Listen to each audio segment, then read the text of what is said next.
Welcome to Preet's passion. Hello friends, हमने अभी तक देखा कि साउंड क्या थी। साउंड एक एनर्जी की फॉर्म थी। ठीक है, sound is a form of energy, एक एनर्जी की ही फॉर्म है। ठीक है, और एनर्जी क्या होती है? एनर्जी वो होती है जो हमें काबिल बनाती है कोई काम करने के लिए। ठीक है, energy is ability to do work.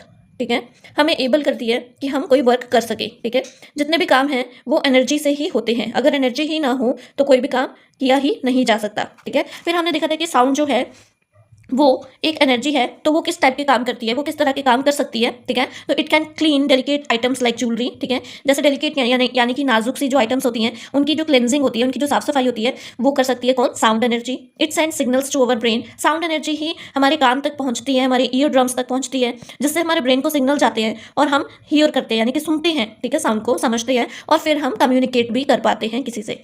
This energy is also use to break materials like kidney stones. ठीक है, यही एनर्जी यूज होती है मटेरियल्स को ब्रेक करने के लिए।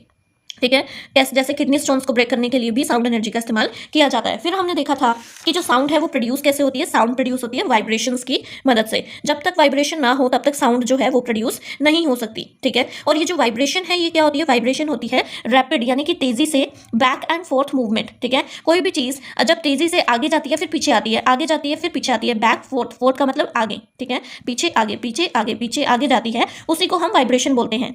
हमने अपने फोन में जब हम वाइब्रेशन में रखते हैं अपने फोन को, तो जब किसी की रिंग आती है, किसी की कॉल आती है, तो वो कैसे वाइब्रेट करता है? वो थोड़ा थोड़ा left right left right left right move करता है। ठीक है, तो ये जो बैक एंड फोर्थ मूवमेंट होती है इसी को हम क्या बोलते हैं? वाइब्रेशन।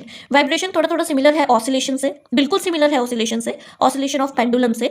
ये जो पेंडुलम है ये कैसे मूव करता है? ये भी आगे जाता है फिर पीछे आता है, फिर आगे जाता है फिर पीछे आता है। ठीक है, तो ये जो बैक एंड फोर्थ मूवमेंट होती है पेंडुलम की, इसे हम ऑसिलेशन बोलते हैं, और ऑसिलेशन ही वाइब्रेशन है। ठीक है, फिर हमने देखा कि ये जो वाइब्रेशन होती है और ऑसिलेशन होती है, इसमें थोड़ा सा डिफरेंस क्या है कि ऑसिलेशन जो है वो साउंड प्रोड्यूस नहीं कर सकती। ऑसिलेशन साउंड प्रोड्यूस नहीं कर सकती क्योंकि वो बहुत कम स्पीड में होती है। ठीक है, बहुत आराम से होती है वो। ठीक है, लेकिन जो वाइब्रेशन है वो साउंड इसलिए प्रोड्यूस करती है क्योंकि वो एक ही सेकंड में 1000 बार होती है। ठीक है, वो एक ही सेकंड में 1000 बार होती है।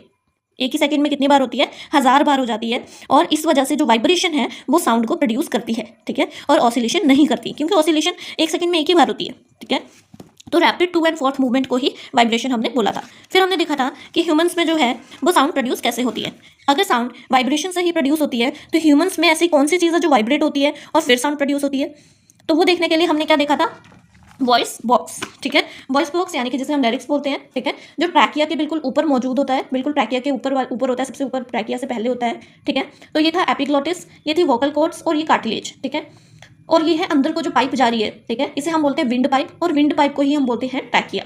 अब ट्रैकिया से क्या होता है? अब ऐसा तो है नहीं कि हमने 5 मिनट सांस लिया फिर थोड़ी देर तक हमने रेस्ट की फिर हमने कोई सांस नहीं ली। नहीं, ऐसा नहीं होता। हम हर टाइम सांस लेते हैं और छोड़ते भी हैं, है ना। हर एक सेकंड, हर एक टाइम पे हम सांस ले रहे होते हैं और छोड़ रहे होते हैं। चाहे हम खाना खा रहे हो, चाहे हम बोल रहे हो, चाहे हम कोई भी काम कर रहे हो, हम सांस हमेशा लेते हैं और फिर छोड़ते भी रहते हैं। ठीक है, तो ये जो कंटिन्यूस फ्लो होता है एयर का, अप एंड डाउन, ठीक है, अंदर जाती है फिर बाहर आती है, अंदर जाती है और फिर बाहर आती है। इससे क्या होता है? इससे ये जो एयर का जो प्रेशर होता है, ठीक है, ये जो हमारी सांस का यानी कि एयर का जो प्रेशर होता है, इससे ये जो हमारी वोकल कॉर्ड्स होती हैं, ये कॉर्ड्स होती हैं। ठीक है, ये 2 कॉर्ड्स हैं, ये वाली और ये वाली, ये क्या करती हैं? वाइब्रेट करती हैं बार बार। वाइब्रेट मतलब यानी कि एक ही सेकंड में 1000 बार हिलना, आगे जाना पीछे आना, आगे जाना पीछे आना। ठीक है, वाइब्रेशन।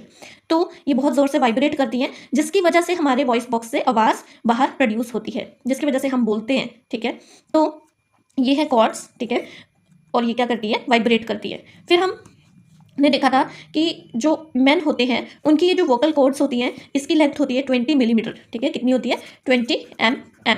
और वुमेन की कितनी होती है? उससे 5 कम, यानी कि 15 मिलीमीटर। और चिल्ड्रन की बहुत छोटी होती है। ठीक है, छोटे छोटे बच्चों की बहुत छोटी लेंथ होती है वोकल कॉर्ड्स की, जिसकी वजह से हर किसी की आवाज़ में क्या होता है? डिफरेंस होता है। ठीक है, और किसी किसी की वोकल कॉर्ड्स जो है पतली होती हैं, थिन होती हैं। ठीक है, और किसी किसी की वोकल कॉर्ड्स मोटी होती हैं, टाइट होती हैं, जिसकी वजह से उनकी जो आवाज़ है उसमें डिफरेंस होता है। ठीक है, तो अब तक के ये कॉन्सेप्ट हमने देखे थे। अब हम नेक्स्ट वीडियो में देखेंगे ये जो एपिग्लोटिस है ये क्या काम करता है और ये इसकी क्यों ज़रूरत है यहाँ पे। ठीक है।